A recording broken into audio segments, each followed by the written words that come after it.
I'm pushing up, I'm pushing up. Rotate. Bruno, they're rotating back, they're rotating back, they're rotating back. You're gonna go, just rotate, guys, just rotate, give it up, just give it up. Right. Nice, rotate. Woo! Greetings and welcome to episode number 9 of the Rotation with Zhack.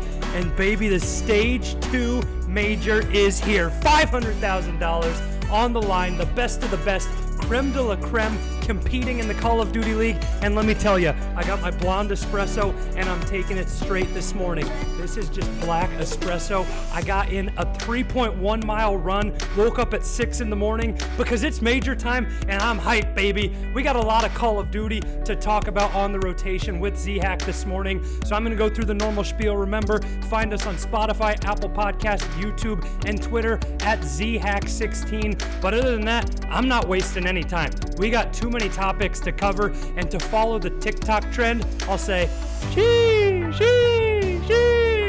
There has been some crazy storylines unfolding throughout the Call of Duty League, from roster changes to players saying certain things to teams finally losing. Hint, hint, FaZe showed a sign of weakness. We'll jump into all of it on the Rotation with Zhack, but we got to hit that first blood take, and I'm going to say it. The Stage 2 Major has arrived, and I love the differences that we are seeing from the beginning of the season to now.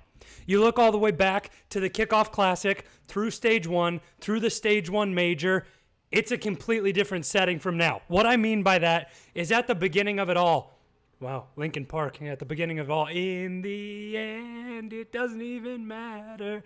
But at the end of it all, from Stage 1, in the beginning, the Juggernauts were the Juggernaut. I mean, in the finale, the only one that really surprised people, and it shouldn't have, is that NYSL made it as deep as they did in the Stage 1 Major. But when you look at it, what the hell has Clayster done the past 2 years throughout his entire career, for goodness sake, with all these young guns? He won a championship with E United, brought the young guys out, Simp, Abizi. They catch the dub in BO4. Then you fast forward to the Dallas Empire in Modern Warfare 2019. What does he do again? He shapes Shotzzy, Illy. Huke's been around the scene in Halo and Call of Duty forever, but those two, Shotzzy and Illy, he wins them a championship and goes back-to-back, Jordan 96-97. Whoa! So no one should have been surprised with NYSL making it as far as they did, and I got a little sidetracked there. But in Stage 1, the Juggernauts were the Juggernauts. The Goliaths were the Goliaths. The New England Patriots with Bill Belichick and Tom Brady were who they were, as you can see it. The people who we expected to be there at the end and winning, that's who it was. COD champs last year in the inaugural season of the CDL, it was Empire FaZe. Who was at the final of the Stage 1 Major? Well, what do you know? Empire FaZe. Who else was there? OpTic and NYSL, a team with Clayster. That's what we saw at the beginning of the season and in Stage 1, and it's the same thing sort of every year. The Call of Duty League, it was those four. It was the top four, and everyone else was just having a pillow fight saying, no, I'm going to be in 5th, 6th. No, I'm going to be in 5th, 6th. That's what it was. Like, the best teams were the best teams, but now some things have changed up. Some teams who weren't winning at all in Stage 1 have learned the game better, and I'm going to touch on that more in a little bit. But teams are starting to win who weren't winning previously. Roster changes have been made, the game has progressed, and now it feels a lot more competitive. Anybody can beat anyone any given Sunday, and when you talk about the Stage 2 Major starting today, going through the entire weekend, it can happen on Wednesday, Thursday, Friday, Saturday, Sunday, just like that. Your tournament can end at any given time. Every single team in the Call of Duty League can compete and has been competing through Stage 2. We have no idea who's going to win, and if you've looked at the bracket so far, it is nuts. I mean, upsets are brewing just like my coffee was this morning, and I'm scared to make my pick'em bracket here because I'm tight in that race for a Scuff Astro Gaming headset and on top of that a CDL team pack. So I'm excited for the Major, but I'm nervous to make my predictions because the difference we've seen from Stage 1 to now is everybody has a chance, and I firmly believe it. I think anybody can knock off anyone in this tournament, and we have no idea what's going to happen. That's my first blood take, is things have changed from stage 1 in the beginning of the season, the kickoff classic, to now in the fact that all these teams are catching up to one another and they're ready to compete. That's it for First Blood. So now let's make that transition into the Barracks news and notes from around the league. And let me tell you, there's a lot of them.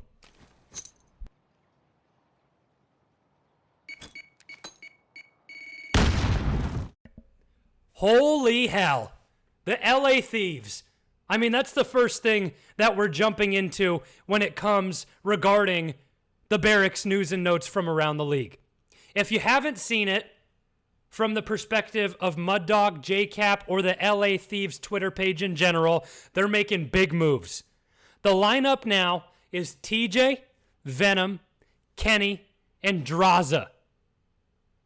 So if you can't notice something out of that, Temp isn't there. He hasn't been. He's been back in Challengers. That happened a couple weeks ago, but you may be confused because you saw him playing last week. That's because Kenny had a medical emergency, so hopefully he's good. It seems like he is now. He'll be competing in the major, but Temp came back. That was not planned. That was not the standard lineup and how it was going to be.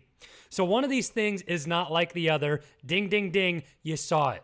One of the Call of Duty GOATs, somebody who's been around the scene and the league forever and made an impact on the game, won championships on championships. Slasher is out of the lineup. So Draza, Kenny, Venom, and TJ, and I believe what the Thieves have said is that between Kenny and Draza, I think Kenny was going to take over the main AR role and Draza was going to be more of the flex guy. So a lot of people have been going absolutely insane about this, saying, what the hell are you doing, Thieves? You're my team. I don't know what you're thinking here. They needed the change. If you can't see that, then you're blind as a bat. Listen, I'm going to break it down to you plain and simple. The Call of Duty League is competitive as hell. It's one of the craziest things that we have ever seen, and it's franchised, the best 12 competing against one another. The LA Thieves have lost 4 straight. They went 1-4 in stage 2. A change needed to be made. And they weren't just losing. They got 3-0'd by the Gorillas, 3-0'd by FaZe, 3-1'd by London, 3-2 by NYSL, which it's like, how the hell did they make it that far against them? And then they beat Toronto 3-2. There's been stuff going wrong with LA Thieves, and they have been underperforming from an organizational standpoint, from a fan's perspective of what you want to see, and even the players are disappointed with how they've been performing. We saw a clip surface from Kenny's stream, and he was saying, listen, I don't know what you guys, you bench me, trade me, I don't know what you got to do. And some people were going crazy and taking that out of context, so I'm here to provide that for you.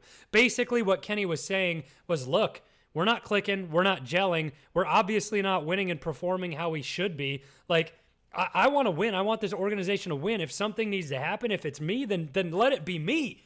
But we suck right now. And that's dead ass how it was happening. Like, the LA Thieves are not in a good spot right now, and I think it's pretty mature of Kenny to say something like that. Listen, when you look back to World War II, Kenny, he's one of the best players in Call of Duty when it comes to boots in the ground. Plain and simple, you can't compete with me in that argument. I think what the plan needed to be for the LA Thieves is build the team around Kenny. I get that Slasher's a great leader. TJ can be streaky and disgusting when he is and not so great when he's not. But Kenny was the playmaker for you. You look at every single team, and they're building around that one star and filling in the role with pieces to get that puzzle looking beautiful and becoming a piece of art. Kenny was the starting point. He was the border. He's the corner pieces of the puzzle. You need Kenny to find everything else and make it beautiful. So I think it's mature of him to say, hey, if it needs to be me, make it be me. But he wasn't exploring options with other rosters. He wasn't seeking out anything like that. So there's not problems internally with Kenny, but he was just saying, we suck. I hate sucking. I want this team to win. If I'm the problem, let it be me. And the truth is, they're not winning. The LA Thieves were not playing great. You look over at Draza, the one that's coming in fresh for the major. Holy cow. You got to step in to like some size 26 Shaquille O'Neal shoes. Your first Call of Duty League performance this season is in the major when you're in the elimination round? Whew! You got your work cut out for you, Draza, but let me tell you, I believe in you, kid.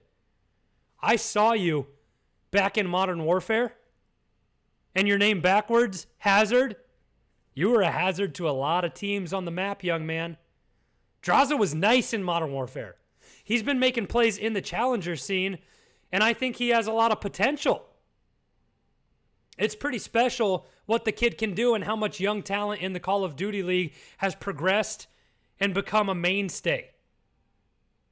I don't know if this roster will get it done, ultimately, for the LA Thieves, but a change needed to be made. I think it's a good move by them. Coming into the major, some people, some analysts, some casters may say, ooh, maybe you should have just waited till after the Stage 2 major and then made your roster change. The answer is no. Like I said, LA has just lost 4 straight. They're playing like cheeks. You have to change something. This is a $500,000 tournament. You could make a historic losers bracket run and get yourself in there and be able to make some money. Because if you just stayed happy and content with where you were, just put out the same roster, let them lose the first game, we're going to go home, you're not making any money. The players are pissed off. They're getting mad at management, and things are becoming even more upset. I'm going to keep talking about the LA Thieves because there's a couple more bullet points I need to hit. Some people in Call of Duty League fans, and listen, we know this. The CDL community, if you just look at the chat on YouTube when you're watching the live stream, you guys are toxic as hell. Settle down. Oh my gosh. It transitions over to Twitter too. I see people talking to JCap when it talks about the roles between Kenny and Draza, and you say, no, how can you do that? How can you make that change? He's the flex guy. He's got to go out there and play flex, and you're doing this, and you're changing him there. And then and then they say JCap needs to be fired. You can just tell he's not cut out to be a coach, and it's like, what? What? JCap has won multiple championships. He's one of the brightest Call of Duty minds that we know. He sees the game, he sees the map, and reads it almost better than anybody. And that's what it takes to be one of the top coaches. And you're saying that he doesn't know what he's doing? And JCap rebuttals and says, oh yeah, shoot, I forgot. My flex can only kill the other team's flex. That's my bad. When we're playing Minnesota and Draza's my flex, shoot, you better not even look. Let me tell you, you better not even look at anybody until you find Priesta, okay? You better not even shoot a bullet at Attach when you see him. Like, that's how people are talking to JCap about the roles. He's a fine coach. You would be lucky to see him and have him teach you how to be better at the game. He's one of the brightest minds that there are. So the Call of Duty community, it's absolutely toxic, and I can't believe some of the things that I'm seeing that are said online. So y'all need to settle down, let JCap do his thing. The roster change needed to be made, and role changes, they needed to be made too. Things were not working out. What do you have to do as a coach? You make changes. You see it. In-game adjustments are made all the time in professional sports. I'm going to talk about hockey for an example. If you look at hockey, you talk about Jonathan Toews, Patrick Kane, those guys from the Chicago Blackhawks back when they had Artemi Panarin, and even now when they have some of these other young, talented players like Strome and guys like that. Coaches make changes throughout the game, and going back years when the Blackhawks would win Stanley Cups on Stanley Cups and make those runs, Joel Quenneville was one of the best at it. In a game, he would see a matchup and say, holy cow, the Kane line is getting torched right now. So what would he do? He would throw Hossa in there to play wing with them. He would put Taves to play with Kane. He would make those in-game adjustments to switch the lines to compete with the lines of the opposition. It's the same thing in Call of Duty, okay? You're getting fried here, and Minnesota did the same thing. We're dropping Major Maniac. We're putting Priesta into a flex role because that's where I think we can beat other teams. Same thing for LA Thieves, okay? Kenny, you'll stay there. You'll force into the main AR role. Draza, you're going to come over to the flex, and that's how we're going to work it. These are great adjustments and adjustments that need to be made to succeed as a team. It's a smart move by the LA Thieves to make a roster change because they weren't going to succeed in the major if they didn't. I still don't know if they will now, but they needed to try. Next, it's a good move from JCap to get a little role swap going on. And I think the Thieves are headed in the right direction because we predicted them to be one of those top-tier teams at the beginning of the season, and they've disappointed us, plain and simple. Changes need to be made, and they were for the LA Thieves. I am not done talking about them quite yet because the elephant in the room, one of the biggest things to talk about, it has to be Slasher. He is one of the biggest personalities. He will speak his mind when he wants to, and he will say the things that he believes are necessary to come out of his mouth. He has no filter. When he has something on his mind, he will project it and put it out into the world. So I saw a couple things on social media. One popped up this morning from Slasher, and I think it's a good point to bring up, and the other one is from Deserto, Silent X. Sorry, what am I doing here? But Slasher said, I just wanted to clear the air. As a competitor, I would never bench myself. This wasn't my decision. I still want to continue to compete, and I would never just give up. A lot of people were saying that Slasher is just chalking the season, saying, get me out of here. I'm done with it. I'm over it. I'm ending it. See you guys next year. It wasn't his decision. He didn't say, I'm over it. You can find a replacement at the AR slot for me. I'm done. I'm out of here. He's a competitor. He wants to compete, but there are things that have surfaced from Slasher and things he has said on podcasts, on Twitter, that would raise caution flags, maybe even red flags if we're talking about NASCAR waving it to stop the race, or in a relationship, a red flag that you see early on. That's something that's like, whoa, maybe this person's a little crazy and I don't want to date them. There are things that Slasher has said, in my opinion. You guys know me. I love everyone in the CDL. I don't have bias for or against anyone. I'm going to give you my opinion and tell you my take based on my opinion and the truth and the matter of fact how I see it. So I'm going to read the Deserto take here, and then I'm going to kind of lump in what Slasher said and what they said. So Deserto said, in Slasher's defense, he's made it very clear over the past year that online COD is not a thing. For a veteran who has competed as long as he has, making a transition to an inconsistent online format isn't easy. There's no way he'd be in this situation if the CDL was on LAN. You guys already know where I stand on this. I'm going to take a sip of coffee and breathe and try not to blow a gasket. One moment, please.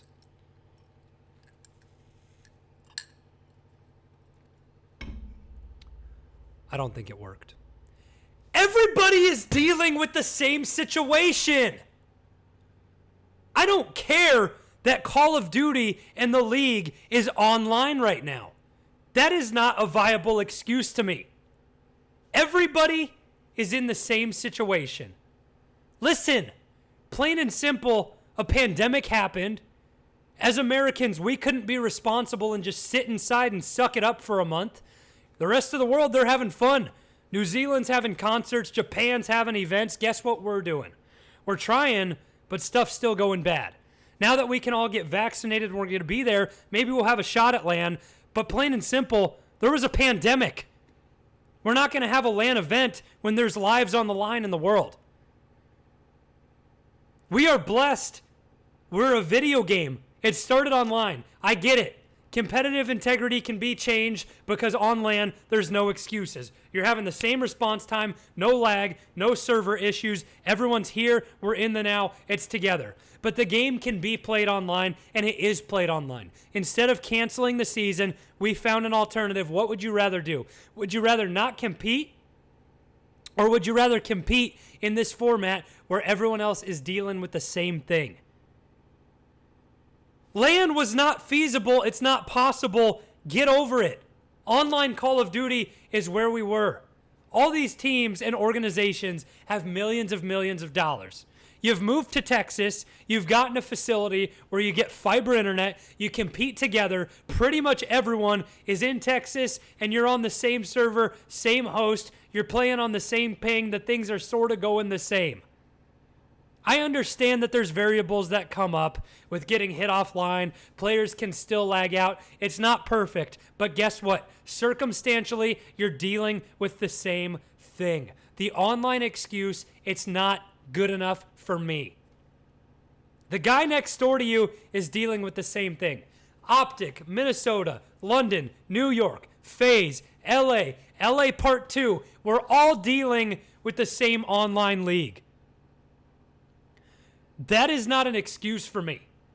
I understand it can be frustrating, but here's how I'm going to break it down to you even more. If you make the excuse that online Call of Duty is causing a problem, it's just that. It's an excuse to me. Because look, the teams who we thought were going to be the best, they're still the best.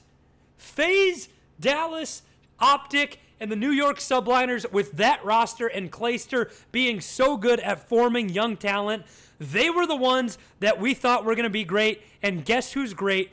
Guess who's in the top of the standings in the Call of Duty League? It's them. They prove my point that online Call of Duty does not matter. Sure, you can still have variables that play a role in a series and cost you a game. But guess what? They've battled the adversity. FaZe are the best team in the league. They have one loss on the season. OpTic are at the top of their group. The New York Subliners, top of their group. The talent like Attach, Accuracy, Standy, and Priesta at the top of their group.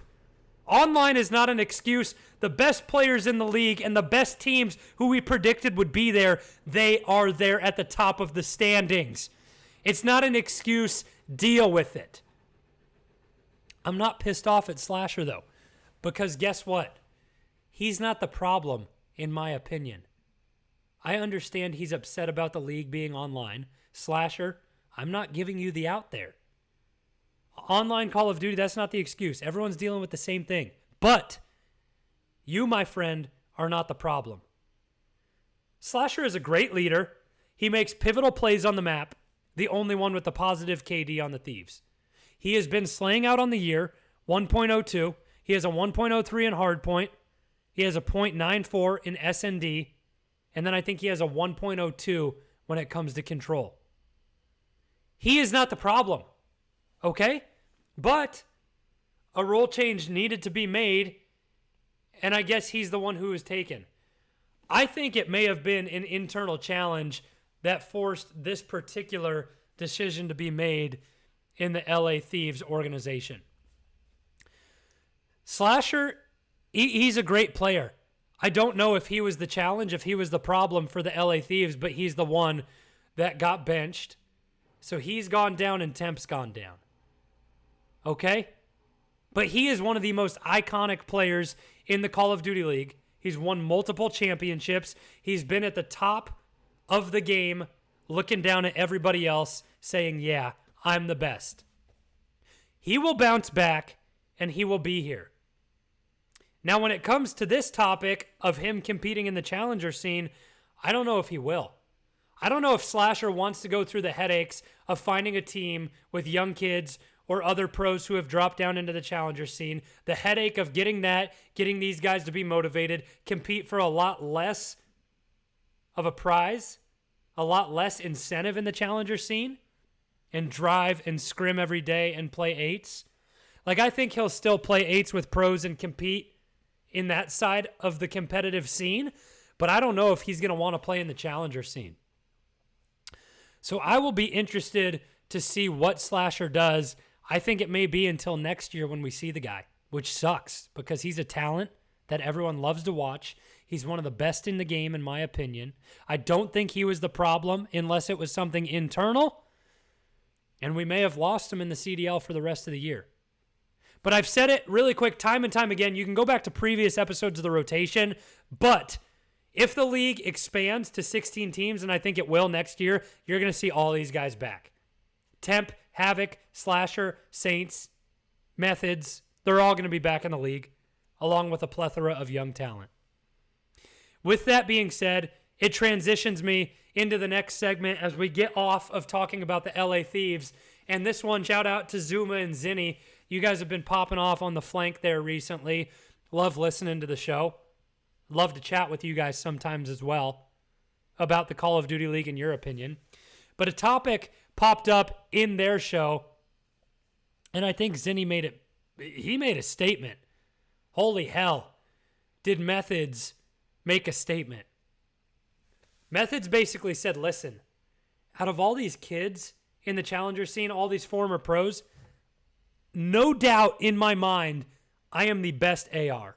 There is no reason that I should be in the challenger scene. I'm smoking all these kids. I'm playing pros with 8s. I'm not playing 8s with challengers kids.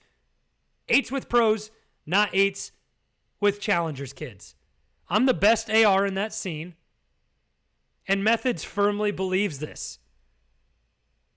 So he said, I'm the best here. I'm the best now. I believe I should be in the league. I should be in the CDL, and this is where the hot take comes up. He said, I think that what teams are doing is they have the baseline. And I'm going to bring my own analysis into this. It's like when you go to your favorite burger restaurant and you see, okay, yeah, there's the double cheeseburger and fries. I get that every time, and it's good. I'm going to get performance out of that. It's going to satisfy me. It's going to fill me up. It's going to taste delicious, and I like it. That's what Methods is. Methods is the double cheeseburger with fries and a shake. Just the standard. I know I'm going to get a 1.05 in respawn out of him. I know he's going to slay out. He's going to make pivotal position plays in those big spots on maps. I know that's what I'm going to get out of Methods. But, ooh, looking over there on the menu, that's a double cheeseburger with bacon, jalapenos, and a garlic aioli. And then the fries are loaded. They got sour cream, cheese, more bacon.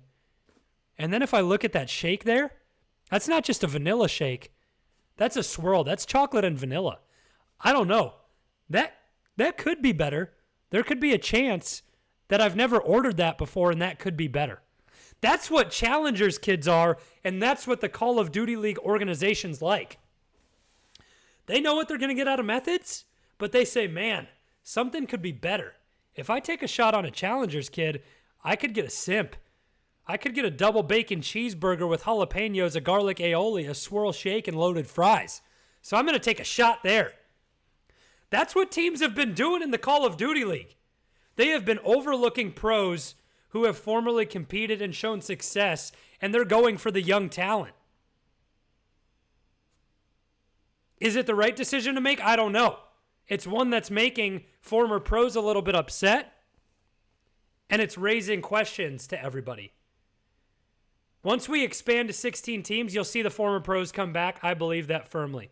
But for now, for the rest of the season, I think some pros will get a shot to come back into the league, but I think a lot of teams, if more roster changes are made, they're going to lean towards the unknown.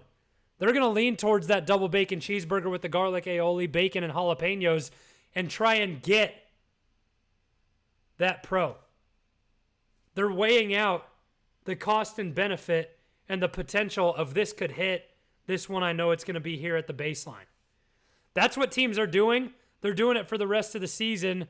Is it the right move? I'm not one to say. With that being said, I think it's beautiful to see how rosters have changed in the Call of Duty League. And I think the next point I want to bring up, I'm sort of going to use the meme from The Office in the episode when Dwight starts a fire in the office and Michael Scott, oh my God, it's happening. Okay, everybody stay calm. Everybody stay calm. It's happening. We're having it happen in the Call of Duty League. We are at the most competitive portion of the season, and teams are finally beginning to learn the game. They're learning each other's tendencies, and they are figuring out how to counter each other in the picks and the vetoes of the maps, and it's become a mind game.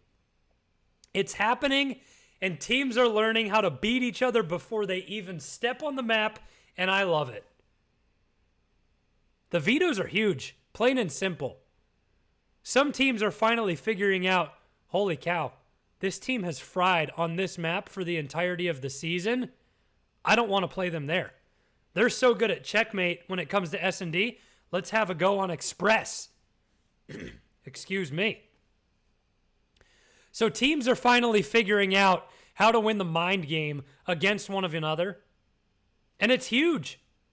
It's changed everything, and we've seen teams who underperformed in the beginning starting to perform now. Seattle Surge picked up a couple dubs. London are starting to perform. I think part of that is from getting Paul X and a roster change. The LA Gorillas figured out how to take down FaZe. Shout out to them. OpTic beat Empire. Their second time around in the year, it was a 3-2 both times, but this time, OpTic, they got the better half, and they won it 3-2 this time around. Teams are figuring out their strengths and weaknesses, and depending on where they get the first ban or not, it's monumental. Like strategy in the pick and ban phase of maps and vetoes and what side you take, it is huge. I think as the season goes on, it's going to play an even bigger role. We saw it like in the hard point with OpTic and Empire. We know that OpTic loved to fly and they like to play Apocalypse. Empire said, nope, that's not happening. So we saw 3 checkmates in that series. Maybe as a fan it's boring to watch, but these teams are going to strategize to win the game. I think it's just getting started. I think the mind game is just beginning. It's like playing a game of chess. Coaches play such a huge role now that this is happening, and it's going to show up even more. We're only in stage 2, baby. We got 3 more to go and champs. I think the most competitive part of the season is here, and it will continue. The mind game is so important. Teams are battling back and forth when it comes to the pick and ban process, and I love to see it. It will continue, and it will play true, and it will be a trend for the rest of the season. So pay attention. When you're watching the Call of Duty League broadcast, listen and see what is happening, who's picking what, who's banning what, and you'll see just how much preparation these teams go into, watching VOD, seeing where teams excel and teams struggle, and that's how they'll pick what maps they play, and that can win a series. Doesn't always come down to gun skill and the strategies. A series can be won based on what maps are played. We've talked about a couple big teams falling. FaZe have finally dropped. It was a David versus Goliath matchup against the LA Gorillas.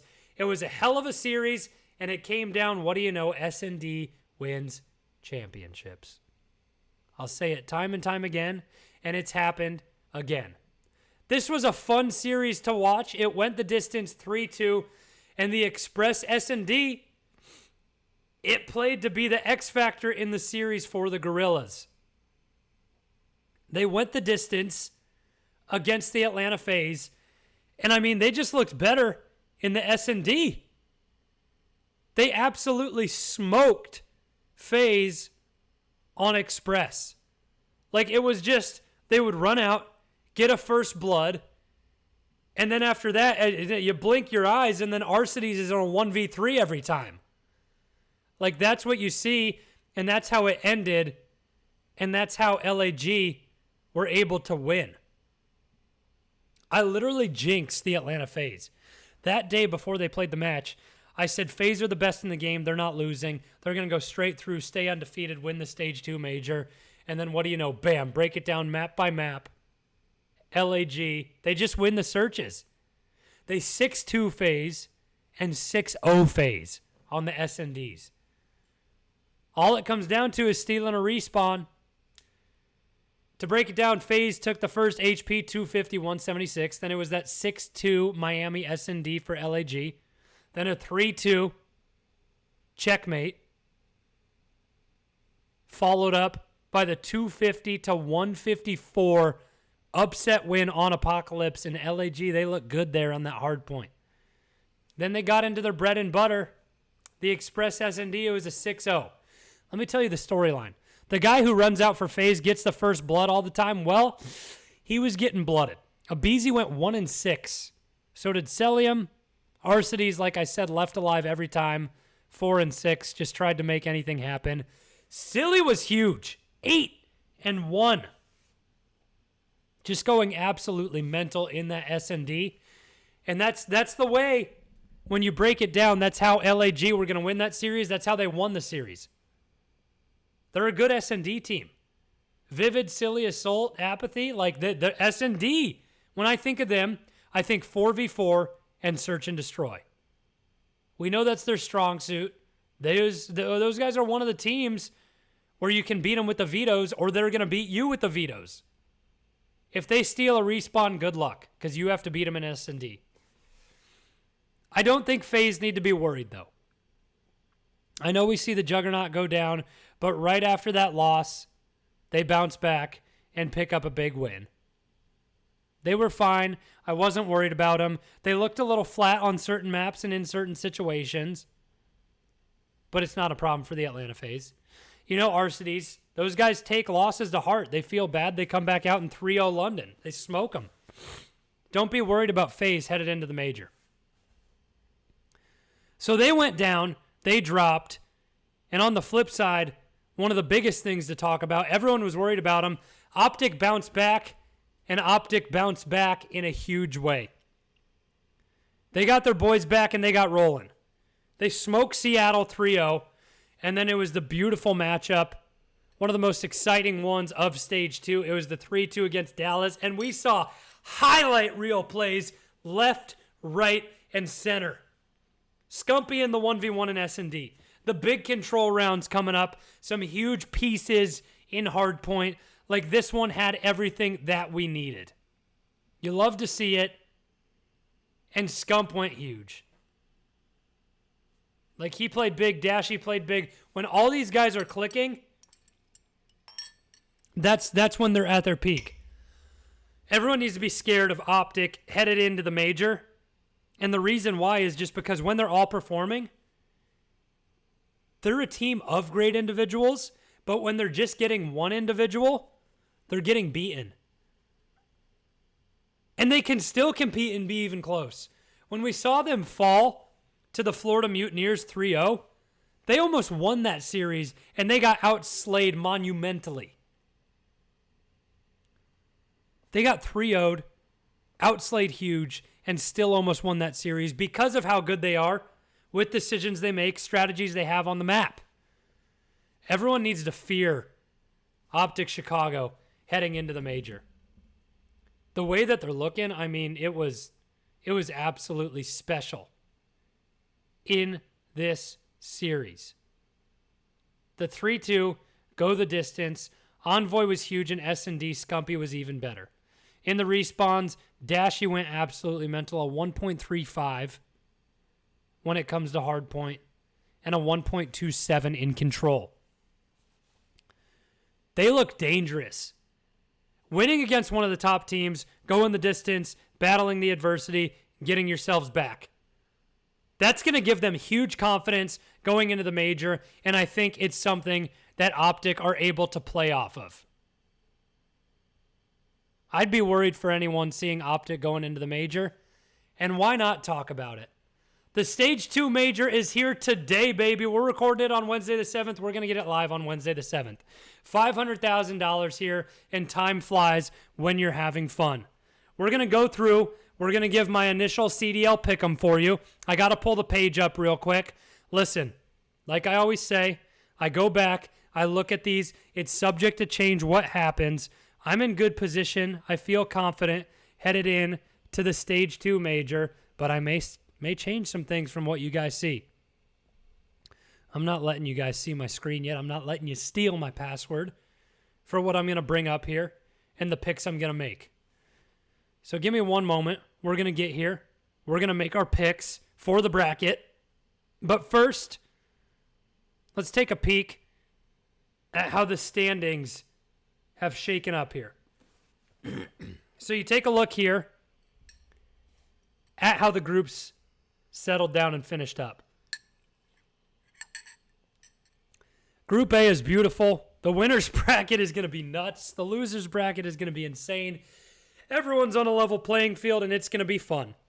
So FaZe finished 4-1. They dropped to LAG. Subliners 4-1. They dropped only to FaZe. The Ultra, they had a big win to go in 2-3. They win the tiebreak over London Royal Ravens, the Gorillas. And the Thieves, I'll be interested to see how they can pick it up because they've been getting smoked 1-4 in stage 2. The favorites out of here, I mean, I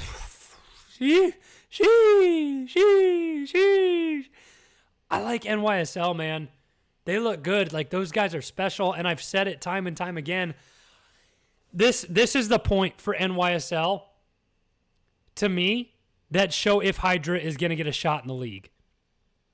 If they perform well, make it to, like, the top 3 to the finals, winners finals, like, I don't know if Hydra ever gets a chance how they're performing. I love the story of Asim in these games. He had relatives pass away, and just such a sad story for Asim. And he comes out, he gets in time to join the pregame, the warm-ups get going, and he goes out and puts on a performance on the map. It gives me goosebumps to think about. You see it happen in professional sports.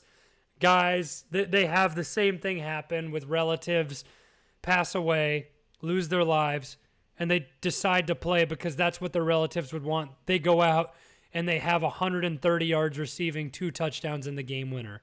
They dropped 30 points in the NBA with a triple-double, win the game for the team. Asim did the same thing here. He played huge. Hats off to him. And Asim, brother, the community's here for you, man. If you need anyone, you got to talk to anyone. We are all here for you. They played huge. NYSL, they're one of my favorites headed into the major. So that's how Group A finished. We'll look at the bracket and touch on that. And as for Group B, the Rocker, they showed up, man. Standy was the roster change, and talking about it earlier, when you know what you're getting from the pros who are in the challenger scene have gotten benched or dropped from rosters, when those pros and teams elect not to pick them up because it's like, yeah, all right, I know this guy is a double cheeseburger, vanilla shake, and a side of fries. Standy, he has been the one where the risk is taken. I'm going to try the new menu item. Ooh, I've been coming here for years, but I've never seen that. I've never seen the Standy, the double bacon cheeseburger with jalapenos, a garlic aioli, side of loaded fries, and a swirl shake. That could be better than my normal order. Let's give it a shot. Boom! Standy, way better than just the standard double cheeseburger. He's made a difference for the Minnesota Rocker, and they get that 1 seed in Group B.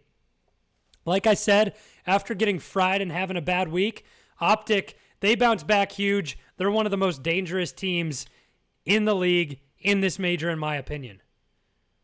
Don't close out those 3-4 seeds. Like Seattle, they've been looking good. They could make some waves, but they're going to have a tight matchup in their first one in the losers bracket. Dallas, you know what you're going to get from them. Krim is going to be pissed off. Those guys are going to perform. Paris are a sleeper. Mutineers, they can play well also. I'm afraid to make any decisions in the losers bracket matchups because they're all so good and anything can happen. So we're going to go take a look at the bracket now, but if you guys don't know, these bottom 3 seeds here, 4 through 6, they start in the elimination round. They don't get that opportunity at double elimination in the tournament. 1 through 3 start in the winner's bracket. They get the shot to lose twice to lose the tournament. Let's hop over to Twitter. Find me there at zhack16. And let's bring up the Call of Duty League so I can get you guys the image of the bracket. And look at that. How beautiful. It's pinned there. The bracket is locked. So the Stage 2 Major, it's here. And I'll get myself out of the way so we can kind of see what's going on in the losers bracket. All right. See you guys. My beautiful face. I go bye-bye. So let's take a look at the losers bracket first. Surge and Royal Ravens, they get those 4 seeds in each respective bracket. They get the bye. I'm scared to make decisions for either of these matchups. So we're going to look at these first. Then I'm going to go over to the Pick'em site and break it down. Gorillas, Mutineers, I don't know. Like, Gorillas, they're the ones who beat FaZe. And the Mutineers, I've said it and I'll say it again. They're just so streaky, man. I'm going to break it down with myself on camera, so we're just going to look at the bracket here first. In the losers bracket, you start with Gorillas, Mutineers, and Legion Thieves. Then you go, whoever wins there plays the Royal Ravens. Whoever wins up top takes on the Surge. And then from the other side of thing, OpTic take on Ultra, Subliners, NY. That's going to be crazy. That matchup is nuts. Holy cow. The storylines, who is there, how these teams have both been playing. Jeez. That's going to be nuts. Rocker get the automatic bye with the 1 seed in Group B. FaZe, yeah, you expected them to be there. Losers of this match drop down to there to play the winners of this match. That happens there, and so on and so forth. Winners final goes there. These two teams play to get to here, and so on we go. So it's kind of like cross multiplication if you go back in the day to your old math classes. So let's get back up here and let's make these picks. Ladies and gentlemen, boys and girls. Let's start in the losers bracket, maybe. You guys want to see that first? So we'll take a peek at this first matchup here. LA Gorillas and Florida Mutineers. Oh, man. I think Florida, if I'm correct, they're coming off a couple losses or just that one loss. I think they've lost 2 straight. And they're one of the teams that I've said they're just streaky. Yeah, 3-1 to Paris, 3-0 to Dallas. But then you see here, they beat the 2 best teams in the bracket. Like they 3-0 Minnesota and 3-0 Chicago. The hell is going on with Florida? I've said it and I'll say it again. Look, you even look at how their wins are mapped out. They're one of the streakiest teams in the league. You don't know what Florida you're going to get, and that scares me. As for the Gorillas, they're coming in hot. Coming in hot. This is going to be a tight matchup. Let's break it down. Let's make the predictions. I think the Gorillas win it. I think what happens is they steal that same respawn. Listen, Control plays out the same way that S&D plays out, except it's a respawn. You get 30 lives. I know they played huge on Apocalypse Hardpoint against FaZe, but expect that to be banned by the Mutineers. If there's going to be a respawn taken for LAG, I lean towards Control. But if they get the right map on Hardpoint, it could be it. I think Florida win a Hardpoint and then they drop probably a Hardpoint, 2 S&Ds.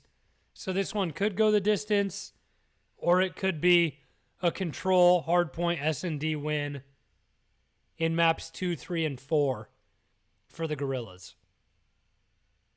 Man, I could see that one going 5. I don't know. I'll circle back. Right here, Paris Legion versus Thieves. I just don't know. Roster changes, not having a lot of time to work with your guys, that scares me for LA. I know Draza is gross. I know he can go in. But Matty Marshall, Aqua has been insane. Like these guys on Paris, they're dynamic. They come out and they make big plays when they need to. They have the huge win against Florida, but they dropped to Seattle, Dallas, Chicago. Those are 3 big teams that they faced. Like Aqua Classic, Fire. Oh, man. I'm getting a headache trying to make these loser bracket predictions. I just don't know what will happen. And this can make or break my bracket and decide whether or not I get a free controller or headset. If you haven't already, join my leaderboard, Rotation with Zhack. The password is Rotation. This one can go the distance either way. I'm going to circle back to it. Let's head to the winners bracket, see if we can make things any easier. I'll try and break through this quick. I know we've been talking for quite some time, but hey, it's major time. It's what you're going to get. OpTic Ultra, I think this is decisive. I think OpTic take the win 3-1 over Ultra. It might even be a hot, spicy 3-0. OpTic are such a good control team. That's one of their best respawns. Their search and destroy, like they've had their woes in the beginning of the year. They look hella good in S&D right now. I think if it goes the distance, OpTic are going to win any series right now. They are dangerous. They're special. They have a chip on their shoulder. They're playing really well right now. I think that one will be a decisive victory, either 3-0 or 3-1. I don't know where Ultra are going to find the victory against OpTic. So I think we might even make that one a hot, spicy 3-0. Whenever I've doubted Toronto, they've won, which makes me sad because I know how mad they get. But we see how things have done recently for them. They've been struggling a little bit. They've lost to the top teams. They dropped to Chicago in the one meeting they've played against them. I think it'll be sort of the same story here. This matchup, this one entices me. I really do like the way that NYSL has been playing. And I just see it going the distance. I see it going 3-2, and it comes down to the S&D of NYSL. So when you look at both these teams, let's break it down. Shout out, speaking of breaking it down, to breakingpoint.gg. They have all this great information that you can find. NYSL, look at them. 10-8 on the map. We see checkmate. That was kind of forced by OpTic against Dallas. 4-2. That's how a cookie crumbles for NYSL. You don't want to play them on Express. We saw them with a 5-1 comeback. Gary 1-0. Miami and Moscow, that's where they struggle. That's what Dallas will try and force in the pick and bans when this one goes the distance. On the other side of things for Dallas, we've seen them play a lot of S&Ds, and they've struggled more. They have 10 wins, but they like playing checkmate. So both teams are solid there. They struggle Express. They struggle Gary. They're big on the Miami. So you could see NYSL maybe force something that they don't usually play with Raid, just because Dallas has struggled there so much. So this is where in the major, a mental game is so huge of how it's played. I see this one go in the distance. I lean NYSL. They've been playing big. Let's bring things back down to the losers bracket. This one is going the distance. I'm going to tell it to you right now. Surge, Gorillas, it's going to be feisty. Both teams 2-3. As they'll head into it, LAG will be coming off of a win. Series history between these two, I don't even know if it's going to matter. And they haven't even seen each other yet this season. So would you look at that? I mean, you break it down, and how it comes into fruition is the response for the Gorillas. They struggle. They're huge in S&D, 11-6. When you look over at Seattle, how things happen, they're 7-8 S&D, and they're below average in the respawns. It just scares me because these guys have been clicking and playing well with each other, but I don't know if it'll be enough. Like Gunless and Octane have started to fry, and then they've gotten some support from Looney and Pristini. Like I said, I'm probably going to go back and look at these predictions. My heart says LAG win this series because if it goes the distance, they're going to win the S&D. Seattle have to close this series out early, and I just have faith. The way that it went, Silly wins champs in World War II. He's on this roster. He shows up big in the major. That's how it goes. If S&D is played, LAG win. Now we're going to break it down. The Battle of the Europeans. Oh, this one's going to be fun. This one is going to be too fun because now with the change of Paul X coming in, these two going head-to-head, tit for tat against one another. It's just fun. It's crazy. You look at the hard point. Paris, decent respawn team. Search and destroy, that's where they fall. On the other side of things for London, when you take a view at what they do, they've struggled all around, but Paul X, they've made this team improve. 6-11 in the hard point, 3-11 in the S&D, 5-6 when it comes to control. I think Paris are the better team in this matchup. They're coming in hot. They'll have beaten the Thieves. I think Paris make a little run here. This one, 3-1. Time to finish off this winner bracket. I'm starting with the bottom one just because I know what's going to happen. It's going to be tight. It's going to be 3-2. It's going to be NYSL. I just have faith in them. When you look at how good they are and how they play, they're special. I know Standy has been a huge addition, and Minnesota have looked good their past few series. But I really like NYSL. I also really like Minnesota. Now you guys are having me second guess myself here. Because Minnesota were my dark horse team to start the season. They've rattled off 3 straight against big teams. They've beaten Chicago, Dallas, and Seattle. Oh, man. You look at the first matchup during Super Week against NY. Doesn't matter. It's not the same roster. This is a different team. They're in the winner's bracket. They've earned their spot there. They've won 3 straight. They're looking really good. Pick'em is stressing me out for the major. I think I want to give this one to NYSL. Into this other big winner's bracket round. Ooh, baby. I think we're going to see a tight match, and I bet against OpTic against Dallas. It didn't work. I'm not going to do it again. Oh, man. I'm stressed out, guys. I'm really stressed out.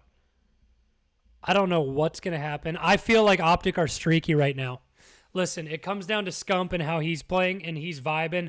I think when these guys are all clicking and playing together, they can get it done. I'm leaving it there. 3-2 OpTic over FaZe. It's going to be fun. Listen, these guys love playing against each other. It's the top of the top. They love competing. I only got 3 hours to finish the bracket. I got to get through it. Uh-oh, what just happened? All right, there we go. We're back. In this matchup, I don't know if Toronto win it. Oh, man. I'm taking the bottom one first. Oh, it's going to be fun. Look at what just happens. It's going to be fun, baby. Woo! Dallas and FaZe going to see each other. I think it's a 3-1 over the Paris Legion. Dallas get it done. I need you guys to let me know what you think. Listen, Shotzi, Empire, those guys, they're just going to fry. Him, Illy, Hugh, Krim. They're going to be ticked off after losing to NYSL, and they're going to make a statement. Over here now in this matchup, LAG versus the Toronto Ultra. It's so tough to look at because it's the same story for LAG. The answer for LAG in every series they play is what if. What if they win a respawn? If they get a respawn, it goes all 5. They win S&Ds. Plain and simple. That's how it goes when it comes to LAG, and that's their bread and butter and how they play. It went 5 last time, and Toronto took them down in the search. Toronto are a big respawn team, and they're playing well against LAG. Golly, man. It's just, oh my goodness. So they win a checkmate and raid hardpoint. They lose the control on checkmate, and then they lose the express, finish off winning the raid S&D in that previous series. I wonder if we see a different map set chosen between these teams. This one will be one of the tightest ones of the tournament, and this is why the major gives me anxiety. This time I think LA switch it up. That's it, plain and simple. That's how I have it going. Then that makes things easy because I think Minnesota win 3-1 in the final of the elimination there against LAG. LA make a nice run, but that's it. And down here, I think it's 2 straight losses for the Dallas Empire. You hate to see it, but your tournament just came to an end to the Atlanta FaZe. FaZe have had their number. They've been too good against Dallas. I think it'll be in a convincing fashion 3-1. Now we're in the 2 finals here, the elimination and the winner's bracket final. We can see everything on the screen here. This one will be tight. I think Minnesota, they can compete with the top dogs, but I think FaZe are too good. FaZe bring it out. 3-2. They beat Minnesota. Up here, I think the run is just made too big for OpTic. They're too streaky coming into it. I think that they come up in the clutch in crunch time against NYSL.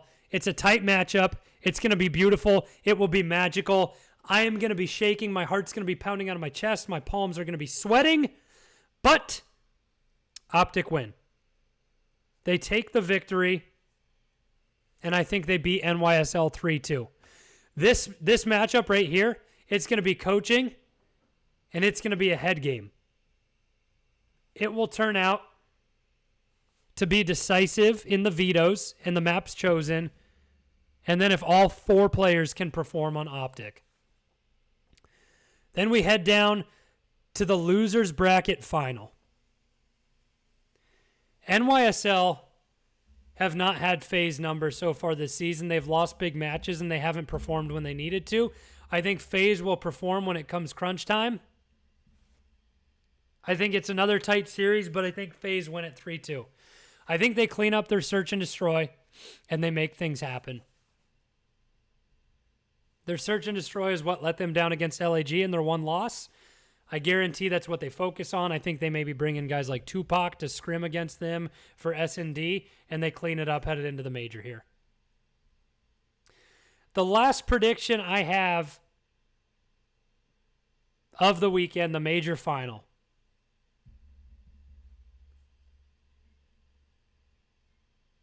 I think it happens. I think we maybe crown a new champion. I just think the way that OpTic are streaking, how they're looking, how they're playing, they get it done. It's going to be as tight as can be. I think this series goes the distance 5-4. I still don't like how we don't get a 1-0 advantage to the team coming from the winner's bracket. Right now, it's just a straight up, like they get the first veto process pick. I don't like it. I hope we can get that changed for champs, at least maybe the stage 3, 4, and 5 major. But as we see it now, I believe that OpTic get it done. I'm riding them high. Listen,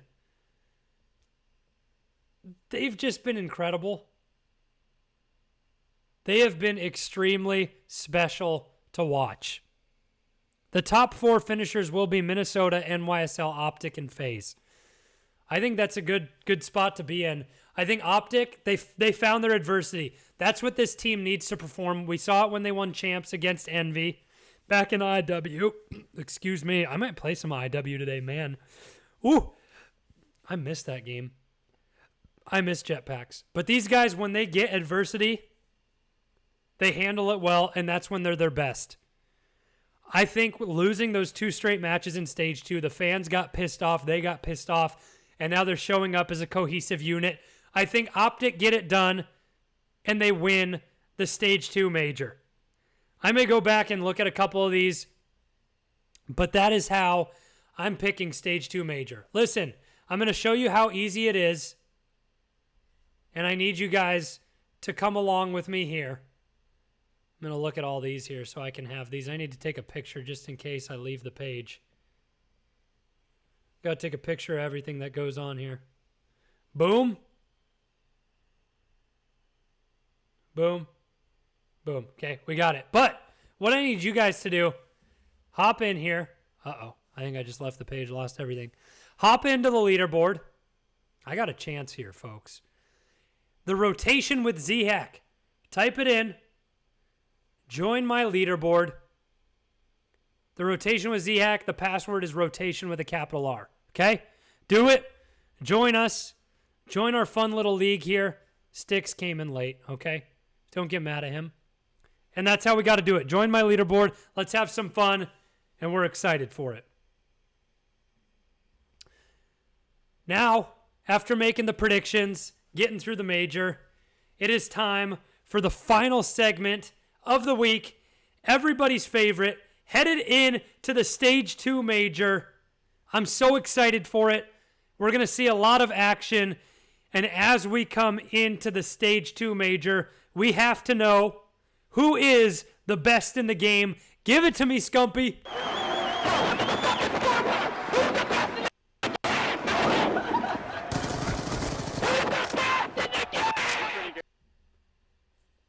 Look at that pretty face. The young gun, Seth. You dirty man. The one you just saw in the transition to introduce the segment. That's my pick for this week. Who's the best in the game? It was Scump as we head into the Stage 2 major. He was gargantuan in the series against Dallas, and he really helped OpTic gain that number 2 seed. He had a 1.17 KD against Dallas, and he was huge in the clutch. We all saw the beautiful play, the 1v1 against Shotzi. He was dancing around that bottom wing, making moves in S&D on checkmate. It was like what we saw in Black Ops 4 on frequency in that 1v1 against Celium when he has the SOG and he's just shoulder peeking, taking shots, hit the stim, and then he basically said, I'm tired of just dancing around. Boom, Ego Chow, win it, and he goes, let's go! That's the exact same situation we saw against Celium and against Shotzi here, and that is what makes Scump the best in the game this week. He talked about it himself. He said it. He said, I'm not performing at my peak right now. I don't feel like I'm my best, and I'm letting the team down. I need to find my stride because my individual performance, when we're not all clicking together, that's when we fall apart. When Seth is peaking, when he's in the clutch, feeling himself, that's when he's best. That is when the team is best. That's what I saw last week, and that is why Seth is the best in the game, headed in to the Stage 2 Major. We've seen it. We've seen the myth that buff Seth who works out, that's not his year. I think it's just such a funny joke. But right now, all four guys are clicking on OpTic. Seth was the odd man out for a little bit. He said he was underperforming, and now he's picked himself up. Dashy was disgusting last week as well, but I think Seth is the one they need. Him and Envoy have to slay out in this meta. The SMGs are so important. I picked OpTic as my champions for the Stage 2 Major, and that's why. All four of them are vibing together. They're meshing. They're clicking on all cylinders, and that is why I believe in them to win the Stage 2 Major. Dashy's gross. Formal's picked it up. Those two, they're working in the role together. On top of that, Envoy and Scump doing the same exact thing, and you bring all four of them together. These guys are clicking on all cylinders, making the plays when they need to, making the team plays, slaying out individually, making the smart move, rotations early and hard point, the big plays, valuing your lives in control and search and destroy. They've been playing smarter, working smarter, not harder. They're doing everything right. Scump is performing. He's the best in the game headed into the Stage 2 Major, and that is why OpTic win the Stage 2 Major. Woo! We made it! We're here. The Stage 2 Major commences in a little bit as you're watching, and we're so excited for it. That's all the breakdown of the news and notes, everything crazy that's happened, roster changes, my pick'em for the Stage 2 Major. That's going to do it for this episode of The Rotation. I'm so excited. We got Call of Duty all week long. You all better be tuning in. Follow me on Twitter. Check out The Rotation on Spotify, Apple Podcasts, and YouTube. It's just The Rotation with Zhack. You can look me up at Zhack16 or Zach Warhack, Zachworhack on YouTube to find it. Oh, let's get it. I'm pumped for a week of Call of Duty. I'm going to be live tweeting throughout the whole thing, giving my reactions. Thanks so much, everyone, for tuning in to episode 9 of The Rotation with Zhack. That's going to do it, and we'll see you next time. Peace!